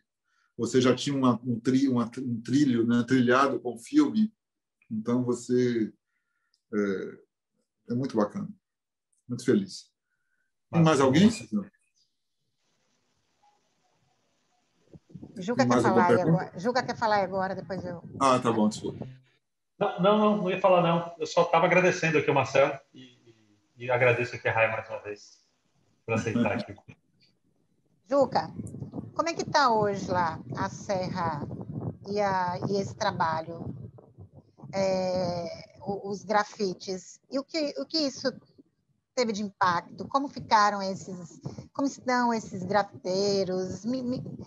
Você sabe da atualidade disso? Conta um pouquinho aí para a gente. Perfeito. Então, a gente sabe que grafite em lugar a céu aberto, né? Lugar que recebe chuva, recebe sol, ele tem um tempo de vida, né? Tem um tempo ele não fica ali por muitos anos. Então, aqueles murais que estão no filme, por exemplo, já não estão mais lá, eles tiveram que ser refeitos, né? Então, eles já fizeram pelo menos umas 2 ou 3 novas pinturas nesse mesmo espaço. O projeto segue, eu tenho contato com o Vladimir Prata, que é o diretor-geral do projeto, né, que está no filme também. Em 2019, quando o filme foi lançado aqui no Brasil, o Prata veio para cá e trouxe também o Rafa, que é um grafiteiro que também aparece no filme, é um menino bem jovem e tal. Eles vieram, né? Mas é isso, é um projeto que ele é permanentemente, você tem que refazer, então tem que estar sempre em mobilização, o que também é bom, porque você consegue abarcar um número de artistas maior, né? A notícia que eu tive, por exemplo, nesse filme, nesse período que o filme trata, né, que foi em 2015, foram pelo menos 20 a 25 artistas que fizeram interferência nos murais da Leva. Mas a gente sabe que já foram, inclusive, brasileiros, já pintaram lá, grafiteiros de outros países. Eu tive em Angola agora, a última vez foi em 2018. Eu tive com a Renata lá e a gente foi para um outro projeto, que era um projeto de mobilidade artística da Secretaria de Cultura, e a gente levou Macota Valdina, foi com ela, inclusive, e levou mais 3 grafiteiros de Salvador, soteropolitanos, para lá, né? Então eles fizeram pinturas lá também. Então assim, é um projeto que permanentemente ele está sendo, há sempre uma mobilização, né? E aí o Prata que é o sujeito responsável por conseguir levar artistas e criar as condições de hospedagem, deslocamento, tinta, material de trabalho, mas eles estão lá firmes e fortes. Tem um grupo no Facebook, Coletivo Murais da Leva, quem tiver interesse em seguir eles, em que eles postam, né, o que está trouxe uma repercussão muito grande para o projeto, porque os jornais de Angola, a imprensa angolana deu muita visibilidade ao filme e nesse sentido, por tabela, deu visibilidade ao projeto deles, entendeu? Outra pergunta que eu queria te fazer era sobre o filme em Angola, né? Se você tinha apresentado lá e como tinha sido a carreira dele. Em Angola, a gente teve algumas exibições, né? Teve uma exibição no Centro de Cultura, uma Casa de Cultura Angola Brasil, que fica em Luanda. E a gente teve, acho que, exibição em festival também, em alguns festivais de Angola. E a gente fez uma exibição para a comunidade da Serra da Leba, para as pessoas que participaram do filme. A gente fez uma exibição em 2018, quando fomos, né? A última vez que eu estive lá foi em 2018. Levamos um projetor e tal, a gente conseguiu fazer a exibição lá para o pessoal que está no filme, essa comunidade que participa do filme. Bacana. Rai quer falar. Suspendeu a mãozinha aqui. Agora E a câmera dela saiu, não sei se teve algum problema. Não, minha câmera que saiu aqui. Eu queria que você falasse um pouco, Juca, fizesse um recorte, assim, né? Você falou que a cena do grafite em Angola, né, para as meninas, na verdade, a cena é um pouco masculina ainda, né? Então, eu queria que você fizesse esse recorte, assim, tratando de gênero. Como é que as meninas que fazem o grafite são vistas, né, por lá? Tem um depoimento, tem uma das meninas que, na hora que está compondo lá o grafite, ela fala que é uma coisa ainda muito masculinizada, mas eu queria que você desse o seu olhar sobre isso. Me parece que são 2 ou 3 meninas, né, fazendo grafite no filme. Queria que você falasse um pouco sobre isso também. Massa, Rai. Foi bom você lembrar desse recorte de gênero, né? De fato, essa foi uma preocupação de Renata. A Renata falou, a gente precisa filmar as meninas do grafite, né? E aí a gente viu que a maior parte era formada por homens mesmo, né? Eram grafiteiros. Mas quando teve uma das viagens, a gente acompanhou uma escola que o professor de artes levou os estudantes para pintarem uma parte dos murais. E aí a gente conseguiu entrevistar 2 meninas, né? E elas corroboram isso, né? Elas falam um pouco disso no filme, né? Que ainda tem uma certa restrição às mulheres no grafite, né? Que eu acho que é um pouco diferente daqui do Brasil, pelo menos, né? A gente vê na cena, eu não sou muito conhecedor assim, da cena do grafite em São Paulo e Rio, mas pelo que eu vi, pelo que eu acompanhei, há uma presença feminina maior do que tem em Angola. Inclusive, quando a gente foi, até a Renata está colocando no chat aqui o nome dos grafiteiros que foram com a gente em 2018, a gente levou 2 mulheres, foi a Anne Ganzala e a Nanda Santana. e o Éder Muniz, que é o Calango, né? Então, eles três foram que fizeram essa viagem e pintaram lá, pintaram nos murais da Leva. Mas essa é uma questão interessante. Talvez, se Renata puder falar um pouco desse recorte de gênero, se Renata estiver ouvindo a gente, quiser falar um pouquinho sobre isso, Renata? Sobre esse recorte de gênero no filme.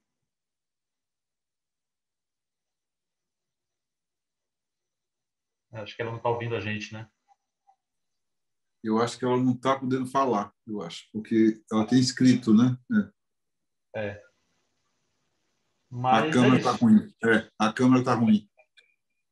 E ela está lembrando também de que na sala de arte, naquela seção do cinema do museu, Marcelo, estavam lá a Vilma Reis, né? Que é uma líder, uma professora importante, uma líder importante do movimentos sociais, a Valdina Pinto, como eu disse, né? O Tó Simões, que veio com a esposa na altura de Angola, especialmente para aquela sessão, e a doutora Lívia Santana, que é do Ministério Público e que trabalha com as questões raciais também. Então, com a sessão, eu acho que foi uma das sessões mais bonitas das Coisas da Serpente foi aquela, porque havia muita gente interessante e a discussão foi muito profícua, né? Foi muito produtiva.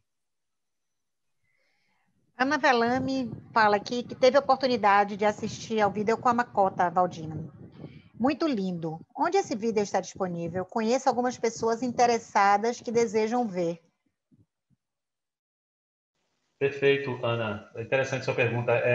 A Renata produziu um filme chamado Calunga, né? Memórias de um Mar Sem Fim, que é um filme que foi exibido no Cachoeira Doc do ano passado, né? No final do ano passado. E é um filme que trata justamente dessa viagem de Macota Valdina a Angola. E esse reencontro de Macota Valdina com a ancestralidade angolana. A gente sabe que Macota Valdina é de Candomblé, nação Angola, né? Então há uma ligação muito forte. E a gente filmou essa viagem dela, o reencontro dela com essa ancestralidade. Macota já tinha ido a Angola, mas ela nunca tinha ido da forma como ela foi dessa vez, né? Que viajou pelas estradas, conheceu algumas autoridades tradicionais, teve um contato maior com a cultura. Então foi bem interessante e isso foi registrado e virou esse filme, que é um curta-metragem documental que chama-se Calunga, Memórias de um Mar Sem Fim. Ele foi exibido no Cachoeira Doc, mas por enquanto ainda não está disponível para assistir online. É isso. Ana, obrigado pela pergunta. Renata, uma questão para Juca. Queria que ele falasse da trilha sonora do filme, que é muito, muito linda mesmo, interessante. Boa. Então, a gente trabalhou a trilha sonora quase toda, assim, na maior parte, com músicas tradicionais, músicas de povos tradicionais, não só da região sul de Angola, mas a gente trabalhou com músicas de outras regiões também. E eu acho que a música ajuda a compor um pouco esse universo cultural, né? Esse ambiente da Serra da Leva, né? Eu acho que a música ajuda a gente a entrar um pouco mais nesse clima. É interessante isso porque antes de fazer a montagem, antes da gente fechar o filme, eu assistia muitos documentários sobre grafite. Eu queria entender como é que seria, como é filmar o grafite, né? Como é filmar essa manifestação artística. E a maior parte dos documentários que vi sobre grafite, eles tinham um ritmo muito acelerado, trabalhavam com músicas mais modernas, né? Uma batida mais moderna, rap, hip hop, né? E eu não queria isso para o filme, porque o tempo da Serra da Leva é um tempo diferente, né? Não é o tempo de um grafite feito em São Paulo, ou de um grafite na zona urbana, né? Com toda aquela questão da metrópole e tal.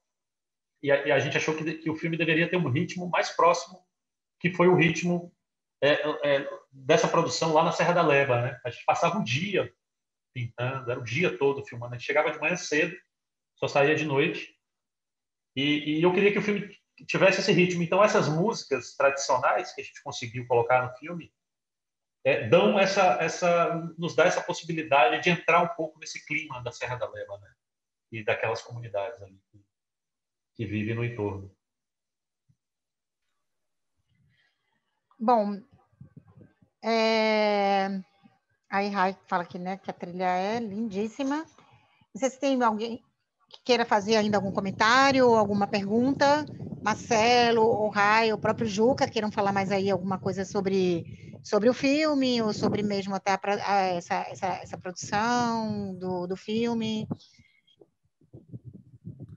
Não, eu estou satisfeito. A conversa está, assim, para mim, está sendo super bacana, né? Eu me aproximei muito mais do filme, muito bacana. Falando da minha experiência, mas eu acho que todo mundo aqui, o projeto propõe isso, né? Que a gente tem essa intimidade, né? Com o diretor, com a produção. A gente sabe, como produtor aqui, o que é, né? A luta de construir um projeto, ver aquele cara construindo aquilo ali, né? Como um grito, né? Em cima daquela paisagem belíssima. Realmente, aquilo é lindo, aquele visual da estrada é muito bacana, né? Enfim, é isso. Vamos anotar aí. Nossas discussões são infinitas, né? Porque a gente tem que conversar muito sobre esse tema, né? Dessas identidades, sobre buscar uma liberdade, né? Da gente possa viver, né? Com as pessoas de uma forma melhor. Estamos juntos. Uma coisa que eu queria lembrar da sala de arte, eu fico fazendo esse papel de trazer, vocês trouxeram a sala de arte, eu fico sempre trazendo a sala de arte, porque, além do projeto, a gente está fechado, né? E 1 ano de sala fechada, com as salas paradas, mas nos dá um trabalho, claro, né? Manter as salas limpas, com os equipamentos funcionando, etc. Nós tivemos uma experiência muito bacana, e nesses 20 anos de cinema de arte, da sala de arte, o cinema da sala de arte, ele ganhou um cinema negro na tela. Isso é bacana a gente ressaltar, né, Suzana? Na tela e na plateia. Quando a gente abriu a sala de arte no Baião de Tênis, né, o próprio Baião de Tênis, com aquela história, né, daquela história dessa sociedade baiana, né, etc., que não era o caso da sala de arte, mas estava dentro de um contexto, né, simbólico ali. A gente foi ganhando espaço. Eu me lembro, a gente tinha 1 negro, 2 negros. A gente teve sessões agora no museu, lotadas, além de vocês, um filme de Camila de Moraes. Ela é de Porto Alegre, um filme, o caso do Homem Errado, né, Suzana? Fez uma carreira longuíssima com a gente. Ela levou uma plateia negra linda, discussões fantásticas. E aconteceram outros eventos. A sala de arte, nesses 20 anos, principalmente nesses últimos 15 anos, foi muito forte, né, Su? A gente olhar para trás, assim, quantas coisas entraram ali, fizeram acontecer. A gente abriu a casa, simplesmente, muitas vezes. Muitas vezes a gente organizou, mas muitas vezes nós abrimos as casas, né? Como para vocês entraram com o filme lá, ocuparam, abriram discurso, foi lindo. Então, a gente está morrendo de saudade de voltar. Todo bate-papo eu falo dessa saudade, porque ela é permanente, né? A gente está contando aí o dia para... Além dessa proposta que a gente tem, né, de trazer os bons filmes, de levar para o público aqui, baiano, soteropolitano, esse bom cinema, também de trazer questões que sejam importantes para a discussão do momento, né, do momento atual. Que sejam importantes, né, para a gente falar sobre, para que a gente também possa, de certa forma, transformar, né? Porque eu acho que também é uma grande missão, que é a missão pode ser uma missão da arte, é uma missão que a gente pega para a gente, de poder transformar, de tentar transformar. E quero agradecer muito a presença de Juca e de Raizete, dizer que foi muito bom o bate-papo. Eu também, como Marcelo, me aproximei ainda mais do filme, já tinha assistido ao filme e vi agora, né, de novo para esse bate-papo. E é bom quando a gente fica sabendo muito mais das coisas, assim, dos bastidores, que a gente entra mais e vai até entendendo mais cada coisa do filme. Obrigada por você disponibilizar o filme para o projeto e por estarem aqui com a gente participando. Gostaria de falar também que a gente terá mais 3 eventos, né? 3 bate-papos. O próximo será no dia 17 de março, que é na próxima quarta-feira, sempre às 19 horas, com o filme Trampolim do Forte, de João Rodrigo Matos. E os convidados do bate-papo são o João Rodrigo Matos, e Canelli e Fabrício, que serão os debatedores. Depois, no dia 24 de março, uma quarta-feira também, a gente tem bate-papo sobre Abaixo a Gravidade, de Edgar Navarro, com a presença de Edgar Navarro e também Camille e Fabrício como debatedores. No dia 7 de abril, a gente vai, acho que fica uma semana aí, né, sem ter filme, depois a gente volta, dia 7 de abril, com bate-papo sobre cinema de amor, de Edson Bastos e Henrique Filho. E os convidados do bate-papo são Edson Bastos e Henrique Filho, e o debatedor João Paulo Barreto, que é aí nosso amigo, crítico de cinema, como eu digo, um crítico de cinema educado, um gentleman. E eu espero encontrá-los. O filme ficará sempre disponível antes do bate-papo, de sexta a terça. Às vezes a gente deixa até a quarta-feira mesmo do bate-papo, então o filme fica disponível no canal da Sala de Arte no YouTube. Apenas o último filme que vai ficar disponibilizado em uma outra plataforma, a pedido do próprio diretor. Pediu que não fosse disponibilizado no YouTube, porque o filme trata de questões muito pessoais e muito íntimas, e que ele tem um pouco de receio que essas questões, que no YouTube, uma plataforma mais aberta, que essas questões que são muito íntimas de um relacionamento, do relacionamento do dia a dia deles, fique assim tão aberto pelo próprio momento que a gente vive. Então, a gente vai colocar esse filme numa outra plataforma, que é o Istia, e a gente passa sempre os links. Então, eu queria que Juca e Raia fizessem as considerações, e muito obrigada mesmo pela presença, e pela presença de todos vocês. Obrigado, Suzana. Eu queria, na verdade, assim, agradecer a vocês e a você, a Marcelo, a Gabriela. Agradecer mais uma vez a Raia, minha amiga aqui, minha irmã. E eu quero parabenizar vocês pelo projeto. Acho que essa iniciativa do Conexão do Cinema Baiano está sendo muito massa.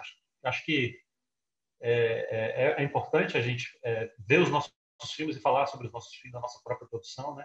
E criando alternativas a essa situação que a gente está vivendo, né? Então, qualquer oportunidade, qualquer janela para que se estabeleça esse tipo de encontro, nesse momento, tem uma grandeza maior, né?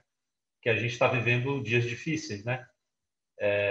Só hoje, não sei se vocês estão sabendo, mas tivemos 2.300 mortos no Brasil por coronavírus. Foi o recorde da pandemia. Eu estava aqui conversando com vocês e recebi um alerta aqui da Folha de São Paulo com essa notícia. Então, eu acho que a gente precisa pensar, né, sobre as nossas vidas, e o cinema ajuda a fazer isso, né? O cinema é uma espécie de espelho da sociedade, né?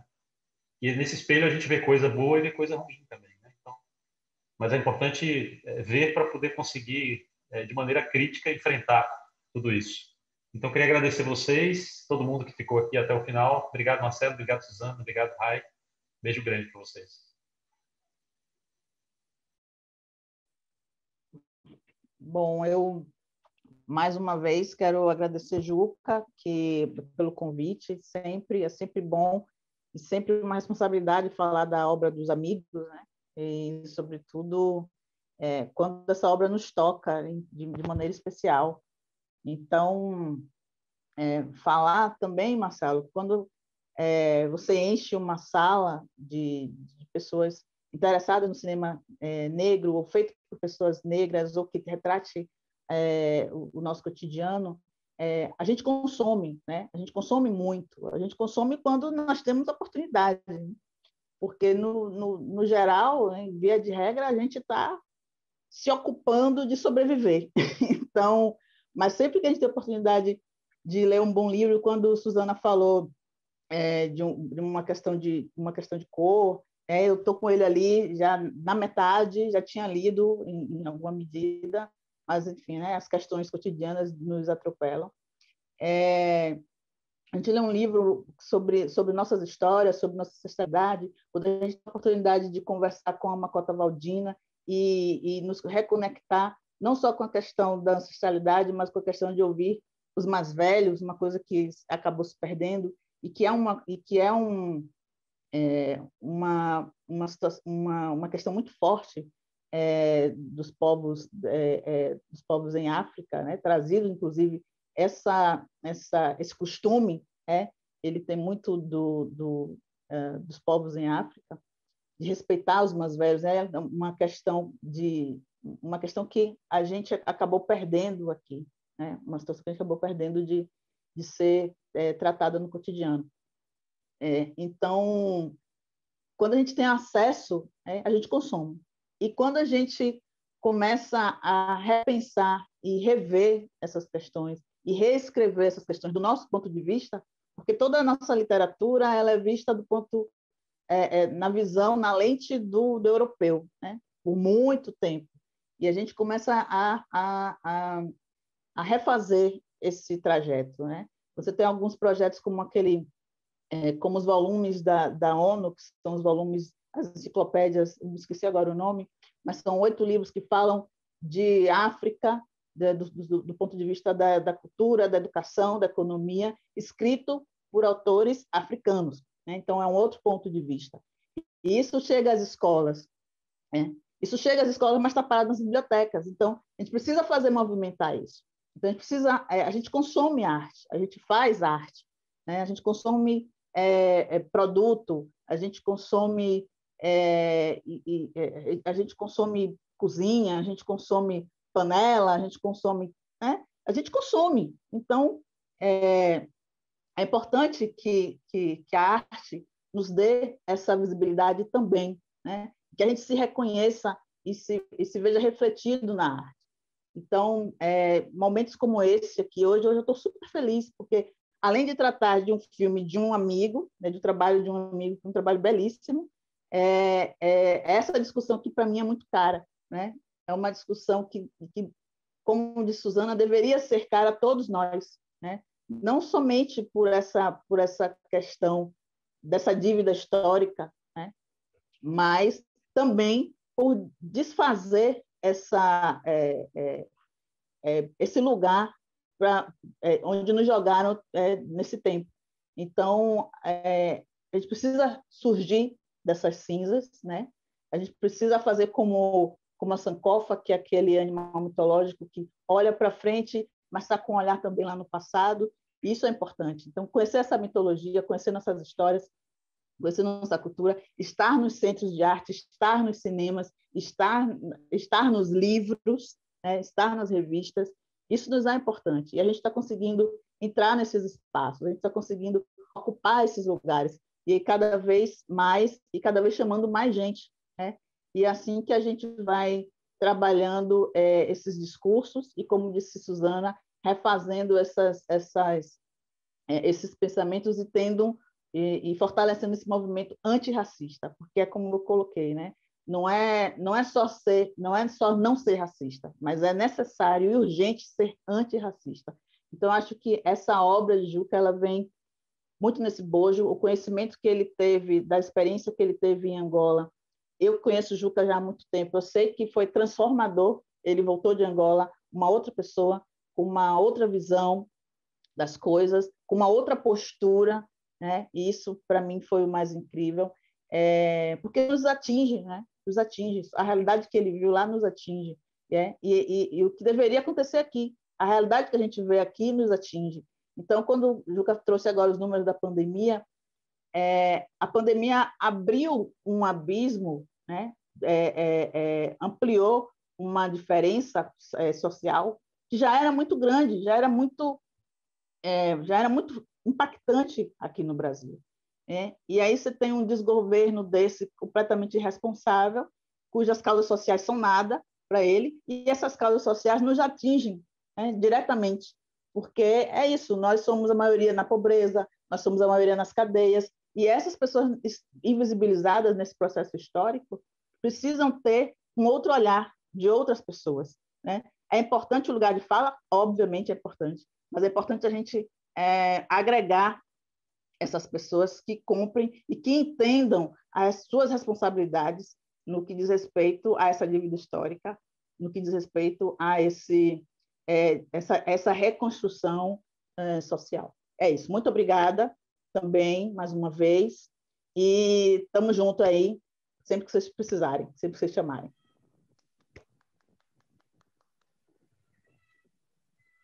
Obrigada, gente. Para falar, gostaria de falar que a gente também tem um outro projeto na Sala de Arte com exibições e bate-papos virtuais, que é um projeto que a gente tem em parceria com o Cinematógrafo, que é da dupla Icamele e Fabrício, Os bate-papos do cinematógrafo acontecem sempre aos sábados, 16 horas, e os filmes são disponibilizados nas quartas-feiras. A gente passa os links dos filmes, depois links para os bate-papos.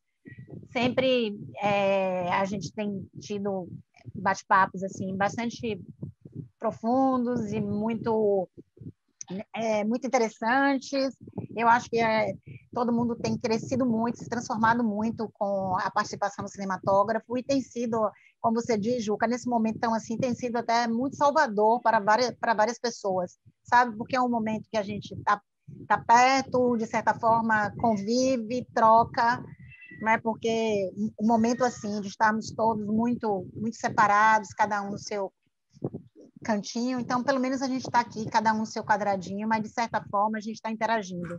Então eu convido também vocês, se quiserem participar das sessões, dos bate-papos do cinematógrafo, sempre aos sábados, 16 horas, serão muito bem-vindos.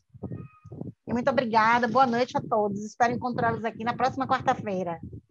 Tchau, gente, boa noite. Obrigado, gente, um abraço. Obrigada, hein? Boa noite.